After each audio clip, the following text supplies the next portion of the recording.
아프리카 남수단에 있는 톤즈라는 마을에 한 한국인 신부가 찾아왔습니다. 그는 현지에서 5년간 봉사하면서 자신이 가지고 있는 모든 재능을 다 활용하여서 톤주의 마을에 있는 사람들을 위해 최선을 다했습니다.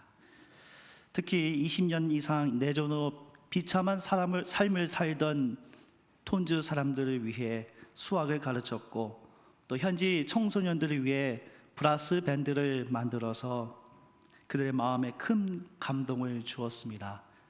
이분은 몇 년 전 2010년 정도에 KBS에서 방영한 울지마 톤즈라는 제목으로 등장한 그 신부님입니다. 바로 이태석 신부입니다. 신부님은 처음에 2005년도에 왔을 때에 그 낯선 땅 톤즈에 있는 그 함센병에 걸린 자들을 치료하기 위해서 이 고물 지프차를 끌고 험한 산지를 넘어서 톤즈에 도착하여서 예수 그리스도의 마음으로 그들을 치료했습니다. 청소년들과 브라스 밴드를 운영하며 직접 가르치며 교육했던 그의 마음이 바로 예수님의 마음이었고, 그 마음이 바로 톤즈에 있는 사람들의 마음을 울리기 시작했습니다. 이렇게 헌신했던 이태석 신부는 안타깝게도 대장암에 걸리셔서 2010년에 하나님의 부르심을 받으셨습니다. 그러나 그가 톤즈 마을에 뿌렸던 씨앗은 열매를 맺었습니다. 이 신부님은 한국 유학을 주선하여서 토마스와 존이라는 그 두 학생들을 연결하게 하였고, 두 학생들은 한국 인제대에 입학하여서 2010년도에 한국 전문의에 당당하게 합격하였습니다. 마치 우리 학교 연세대학교를 언더우드가 세웠던 것처럼 이태석 신부가 세웠던 그 병원, 학교, 기숙사는 고통으로 신음하던 그 남수단에 있는 톤즈 마을에 예수님의 사랑을 증거할 수 있었던 것입니다. 저는 얼마 전 이 이태석 신부의 울지마 톤즈라는 이 다큐멘터리를 시청하면서 정말 마음에 큰 울림이 있었습니다. 어떠한 삶이 자기 비움의 삶이며 어떠한 삶이 예수 그리스도의 마음을 품는 삶인 것인지를 그분의 다큐멘터리를 통하여서 볼 수 있었기 때문입니다. 오늘 말씀의 제목은 케노시스, 자기 비움이라는 제목을 가지고 말씀을 나누고자 합니다. 자기 비움이란 것은 과연 무엇을 의미할까요? 자기를 비운다는 것은 내 스스로 모든 것을 다 내려놓는 것으로만 우리가 생각할 수 있을까요? 이 자기 비움에 대해서 가장 궁극적으로 잘 이게 표현하고 글로 만든 것이 바로 오늘 우리가 본문 같이 읽은 빌립보서 2장 5절에서 11절까지의 본문입니다. 이 본문을 흔히 학자들은 그리스도 찬가라고 부르는 아주 멋진, 정말 시적으로 기록된 예수님의 자기 비움을 기록을 하고 있습니다. 이 빌립보서는 서신의 형식이기 때문에 마치 편지 형식으로 이렇게 글이 이어지다가 갑자기 빌립보서 2장 5절에서 11절 말씀은 뭐랄까 노래를 할 수 있을 만큼 예수님의 자기 비움, 자기를 낮추심에 대해서 아주 정말 은혜롭게 묘사한 시라고 할 수가 있습니다. 저는 오늘 이 본문을 같이 묵상하면서 케노시스, 이 자기 비움이라는 것은 과연 어떠한 것이며 어떠한 것이 자기 비움의 삶으로 가는 것인지에 대해서 함께 생각해보는 시간을 갖기를 간절히 소망합니다. 첫째로 자기 비움은, 이 케노시스의 실천은 예수 그리스도의 마음을 본받는 데서 시작합니다. 오랫동안 초대교회 공동체는 예수 그리스도께서 십자가에 못 박히시고 부활을 승천하신 다음에 예수 그리스도가 과연 이 땅에 우리에게 주는 의미가 무엇인지 깊이 묵상하였습니다. 이 초대교회 공동체가 생각할 때에 예수 그리스도의 핵심은 무엇이냐? 그것은 바로 케노시스, 자기 비움이라는 것이지요. 이 빌립보서가 쓰인 배경을 살펴보면 주전 42년경에 로마 황제 아우구스투스 황제가 퇴역한 로마 군인들을 빌립보 도시로 다 이주를 시켰습니다. 그래서 로마 군인들이 가지고 있었던 이 생각의 흐름이 있었는데, 그것은 바로 로마 시민들만이 가지고 있는 명예입니다. 명예를 강조하고 서열을 중심으로 세상의 기준을 나누는 것, 그것이 바로 이 빌립보 도시에 있었던 이 공동체에 파고든 것입니다. 빌립보 교회 공동체 안에 서열을 만들고 명예를 이야기하니까 바로 이러한 상황에서 사도 바울은 감옥에 갇혀 있었지만, 그러나 그 빌립보 교회 공동체를 향하여서 강조하는 메시지가 바로 자기 비움이라는 것이지요. 빌립보서 2장 5절 말씀을 읽겠습니다. 여러분 안에 이 마음을 품으십시오. 그것은 곧 그리스도 예수의 마음이기도 합니다. 바울은 교회 공동체를 향하여서 예수 그리스도의 마음을 품으라고 이야기합니다. 그런데 이 5절 말씀만 읽으면 예수 그리스도의 마음이 구체적으로 무엇인지 좀 궁금합니다. 그리고 이 마음을 품으라고 하는데, 품으라는 것을 의미하는 이 헬라어 동사를 보니까 프로네이테, 이 프로네이테는 어떤 의미를 가지고 있냐면 특정한 태도를 견지하라 라는 의미합니다. 이 특정한 태도는 바로 2장 5절 앞에 있는 1절부터 4절까지에 보여준 이 태도와 관련되어 있습니다. 2장 3절 4절 말씀입니다. 무슨 일을 하든지 경쟁심이나 허영을 하지 말고 겸손한 마음으로 자기보다 서로 남을 낮게 여기십시오. 또한 여러분은 자기 일만 돌보지 말고 서로 다른 사람들의 일도 돌보아 주십시오. 나보다 타인을 더 낮게 여기고 겸손한 마음으로 대하는 태도, 내 일만 돌보는 것이 아니라 다른 사람들의 일을 돌보아 주는 태도, 바로 이것이 예수 그리스도의 마음이라는 것입니다. 특히 이 돌아보다라는 이 헬라어가 있는데, 헬라어가 바로 야코푼테스라고 했습니다. 야코푼테스의 본래 의미는 깊이 있게 주시하다는 겁니다. 그러니까 내 일만 생각하면 우리가 타인의 일을 깊이 있게 주시하지 않는데요, 내가 아코푼테스, 깊이 주시하고 생각을 하면 내가 분명 타인들을 도와줄 마음이 생길 수가 있는 것입니다. 그래서 이런 마음을 가장 실천적으로 보여주신 분이 누구이십니까? 바로 예수 그리스도이십니다. 그는 본래 하나님과 동등된 본체이시나 자기를 비워 종의 형체를 가져 이 땅에 오신 것입니다. 내가 더 낮게 보여지기보다는 나보다 다른 사람을 더 낮게 보시기에 죽기까지 자신을 복종하시고 십자가에 죽으시는 희생을 보여주신 것입니다. 한 달 만에 뵈니까 너무 행복합니다.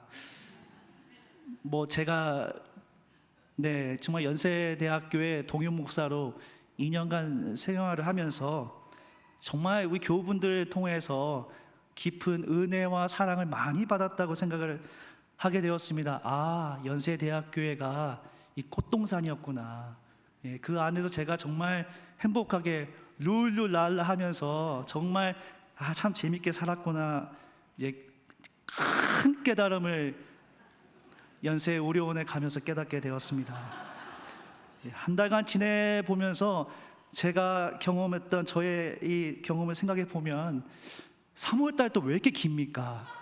4주도 아니고 5주로 이어져 있는데, 제가 집이 분당 쪽입니다. 그러면 아침에 보통 예배가 8시에 드리면 저는 적어도 7시까지는 와야 하기 때문에 월요일부터 금요일까지 새벽 5시에 계속 일어나고 나서 운전해서 도착해서, 또 그러면 원목 실장의 이 일이 빨리 끝날 줄 생각했는데 저녁 9시에 또 행사가 많고 또 성경 공부도 많고, 저는 마치 신학대학에 온 것 같았습니다.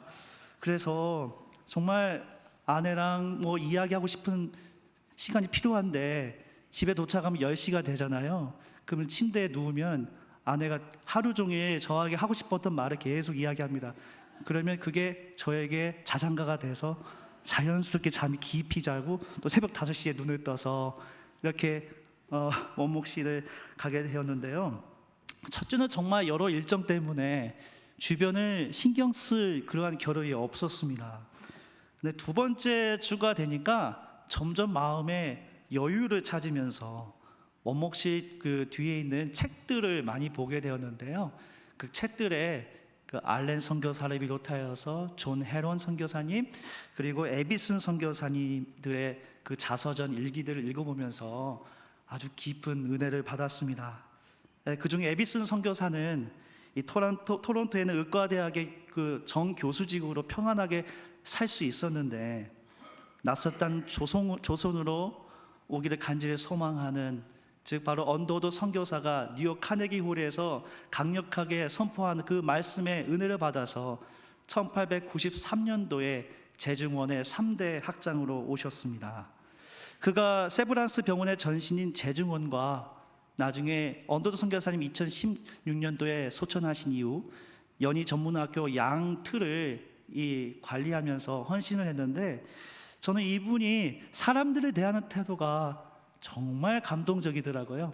이 콜레라로 시름하던 사람들을 멀리하기보다도 직접 신방하고 방문하고 정말 마음을 다해, 마치 예수 그리스도의 마음을 다해 이 치료를 하였을 때에 그들의 마음이 감동될 뿐만 아니라 육체가 치유받는 놀라운 기적을 경험한 것입니다. 그래서 이 자서전을 열심히 읽고 난 다음에 나도 한번 신방 가고 싶다는 마음이 팍 생겼습니다. 그래서 그 간호사라는 부서가 있는데 파트장님을 한번 만나고 싶어서 가게 되었습니다. 제가 있는 원목실의 위치는 그 장례식장이 바로 지하에 있고 위층 유층에 있는데 정말 저는 하나님께서 언제든지 부르시면 제 아내한테 미안한데요, 감사의 마음으로 열심히 헌신하고 싶은 마음이 있는데요. 가정 전문 간호사 그 부서를 신방을 가려면 정말 가장 밑에 의과대학 건너편 그 길가에 위치해 있더라고요. 그래서 그 부서의 문을 열면서 파트장님 이름이 송인자 파트장님이십니다. 그래서 들어가자마자 우리 인자하신 파트장님 안녕하십니까, 할렐루야, 이렇게 하면서 들어왔는데 거기 있는 분들이 깜짝 놀라더라고요. 정말 느낌이 마치 텔레마케팅 하듯이 정말 이렇게 전화하고 있었는데, 그게 뭐냐면 직접 병원에 오기 힘드니까 마치 콜센터처럼 가정 방문을 해서 치료해주는 그런 역할을 하는 것입니다. 근데 저 먼저 우리 그 인자하신 송인자 파트장님 손을 잡고 이렇게 간절히 기도하고 나오는데 금방 나오려고 해서 다들 바쁘실 것 같아서, 그런데 갑자기 한 분이 일어나서 저에게 이러는, 목사님 저희를 위해서 기도 안 해주시나요? 그래서 정말 마음을 다해 기도를 했습니다. 기도를 하고 저도 은혜를 받았습니다. 기도하고 나서 이제 방에 들어왔는데 장문의 이메일이 왔습니다. 이렇게 방문해 주셔서 기도해 주시고 너무 좋았다고, 그 마음을 제가 느끼면서 이것이 바로 예수 그리스도의 마음을 실천하는 것이 아닌가, 그런 생각을 하게 되었습니다. 교우 여러분, 그리스도 예수의 마음은, 즉 나보다 타인을 더 낮게 여기는 마음, 다른 사람을 돌아보는 마음, 견지하는 마음, 바로 그 마음을 우리가 가져야 한다는 것입니다. 그 마음에서 출발할 때에 내가 나의 자기 비움, 즉 케노시스가 시작되는 것을 기억하시길 바랍니다. 마지막으로 케노시스의 실천을 통해 우리는 하나님 아버지께 영광을 돌릴 수 있습니다. 케노시스 자기 비움의 삶은 마치 우리가 얻어가는 것이 없는 것처럼 보입니다.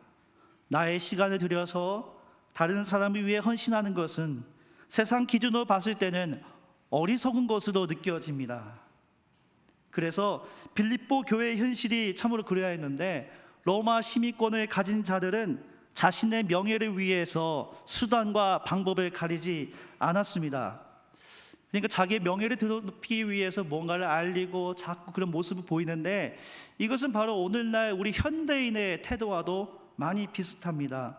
현대인은, 특히 MZ세대들은 SNS를 잘 활용하면서 자기가 가진 거, 내가 소유한 거, 무언가를 자꾸 표현하고 나타내고자 하는 그런 모습을 보여주고 있습니다. 그래서 내가 내 눈에 보이는 결과에 집착하다 보니까 타인에 대한 깊은 배려를 하지 못하는 것이 오늘날의 현실인 것 같습니다. 그러나 사도 바울은 자기 비움의 삶은 놀라운 하나님의 영광이 내포되어 있음을 말씀을 통해 강조하고 있습니다. 빌립보서 2장 9절에서 11절까지의 말씀입니다. 그러므로 하나님께서는 그를 지극히 높이시고 모든 이름 위에 뛰어난 이름을 그에게 주셨습니다. 그리하여 하늘과 땅 위와 땅 아래에 있는 모든 것들이 예수의 이름 앞에 무릎을 꿇고 모두가 예수 그리스도는 주님이시라고 고백하여 하나님 아버지께 영광을 돌리게 하셨습니다. 예수 그리스도는 자기 비움을 통하여서 죽음에 이르게 되었습니다. 어쩌면 그의 죽음은 성과주의에 매몰되어 있는 현대인들에게 봤을 때는 매우 실패한 자라고 표현할지 모릅니다. 그러나 예수 그리스도께서는 죽으시고 부활하심을 통하여 하늘과 땅 위와 땅 아래에 있는 모든 것들이 예수 그리스도의 이름 앞에 무릎을 꿇는 놀라운 역사가 일어났습니다. 그리하여 모두가 예수 그리스도를 주라 시인하여 하나님 아버지께 영광을 돌리는 고백으로 이어지게 된 것입니다. 예수 그리스도를 믿는 우리가 자기 비움의 과정을 통해 얻을 수 있는 것은 모든 만물이 주님께 돌아오고 하나님 아버지께 영광을 돌리는 놀라운 역사임을 기억하시기 바랍니다. 우리가 이 땅에 사는 것은 우리가 예수 그리스도의 마음을 가지고 예수 그리스도의 자기 비움을 따라서 사는 삶입니다. 갈라디아서 2장 20절 말씀에 내가 그리스도와 함께 십자가에 못 박혀 죽었나니 그런즉 이제는 내가 산 것이 아니요 오직 내 안에 그리스도께서 사신 것이라. 이제 내가 육체 가운데 사는 것은 나를 사랑하사 나를 위하여 자기 몸을 버리신 하나님의 아들을 믿는 믿음 안에서 사는 것이니라. 우리의 육체는 언젠가 하나님이 부르시면 가야 하는 짧은 인생이지만 하나님이 나를 부르시는 그날까지 나를 비우고 타인을 돌보고 예수 그리스도의 마음으로 섬길 때에 모든 만물이 하나님께 영광 돌리는 놀라운 성령의 역사가 일어날 줄 믿습니다. 우리 연세대학교가 바로 이러한 선교사님들의 눈물과 헌신으로 이루어진 학교임을 기억하시기를 바랍니다. 그 중에 잘 알려져 있지 않던 선교사님의 이 스토리를 제가 이 원목 실장 방에서 책을 읽다가 깊이 있게 은혜를 받았습니다. 그 존 헤론 선교사님인데 1856년도에 영국의 요크셔에서 태어나서 미국의 테네시 의과대학을 숨마쿰 라우데 수석으로 졸업을 했습니다. 그래서 졸업을 하니까 교수들이 교수하라고 붙잡았대요. 그런데 이분은 이 마음에 하나님의 부르심이 있었습니다. 그것은 바로 낯선 땅 조선에 가서 의료 선교의 활동을 하라는 하나님의 부르심이 있었던 것입니다. 우리가 알기로는 재증원의 일대 학장님이 알렌 선교사로 알고 있잖아요. 알렌 선교사는 원래 중국으로 파견되었다가 나중에 한국에 와서 그 고종 황제 민씨의 어떤 친척인 민영익을 치유하면서 광해원 재증원으로 이렇게 이어지게 되는데 사실은 1885년도 6월 21일에 미국에 정식으로 북장로교 의료 선교사로 파견된 사람이 바로 존 헤론이었습니다. 이 해티 헤론 여사와 두 딸과 더불어 이 조선 땅에서 마음을 다해 정말 성품을 다해 자기를 비우고 헌신하였던 것을 기억하시면 좋겠습니다. 1887년도에 알렌이 미국의 정식 공사로 발령이 나면서 2대 학장으로 시작을 하게 되는데요. 5년 동안 이 헤론 선교사가 진료를 하는데 진료를 너무 열심히 한 겁니다. 어느 날 이 조선 이 땅에 이 콜레라가 창궐하고 이질이 있을 때에 그는 그거를 개의치 아니하고 마음을 다해 치료를 해 주었습니다. 결국 이분은 이 조선 땅에 온 지 5년 만에 1890년도에 그 이질로 인하여서 하나님의 부르심을 받으셨습니다. 저는 이 자서전을 읽기 전에는 헤론 선교사의 묘비가 단지 양화진에 있는 선교사 묘에 처음으로 세워졌기 때문에 거기에만 있던 걸로 생각을 했습니다. 근데 그 묘비가 1956년도에 가족이 세운 묘비예요. 그런데 놀라운 사실은 2010년도에 이 신촌 캠퍼스에 폭우가 쏟아졌다고 합니다. 이 폭우가 쏟아졌는데 이 헤론 선교사의 비석이 발견됐어요. 어디서 발견되냐면 옛날 그 연세대 교육대학이 있는 위치인데 용재관이라고 해서 그 용재관 뒤에는 비석이 있었는데 마치 워싱턴에 있는 링컨 앞에 있는 그 비석같이 생겨서 저도 좀 기억이 얼핏 나는 것 같습니다. 이게 뭘 의미하는 것인지, 그냥 이 비석의 이 일부만 나오니까. 그런데 폭우가 쏟아지니까 그 비석이 쓰러진 거예요. 근데 지나가던 사람이 박물관 직원이었답니다. 그 박물관 직원이 거기에 보니까 영어로 존 W. 헤론 MD, 메디컬 닥터, 그리고 그 뒤에는 그 헤론 선교사의 사모님의 이름이 기록이 되어 있고, 감동적인 것은 이 비석에 다음과 같은 성경 구절이 기록되었습니다.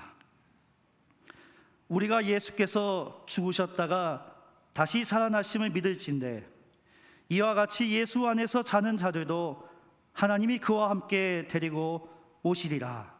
데살로니가전서 4장 14절 말씀입니다. 그 묘비는 지금 의과대학의 임상의학연구센터 1층 헤론 기념관에 지금 배치되어 있습니다. 비록 젊은 나이, 정말 29살 나이에 낯선 땅 조선에 와서 헌신하다가 이질에 걸려 죽었지만, 그가 이 땅 조선에서 보여준 섬김과 헌신이 있었기 때문에 오늘날에 우리 한국 기독교가 이렇게 성장할 수 있었던 것입니다. 주님의 부활을 앞둔 오늘, 우리 모두 자기 비움의 정신을 기억하며 예수 그리스도의 마음으로 서로 섬기며 하나님께 영광 돌리는 믿음의 여정을 같이 가기를 간절히 소망합니다. 오늘 말씀을 생각하며 잠시 조용히 묵상하며 기도하겠습니다.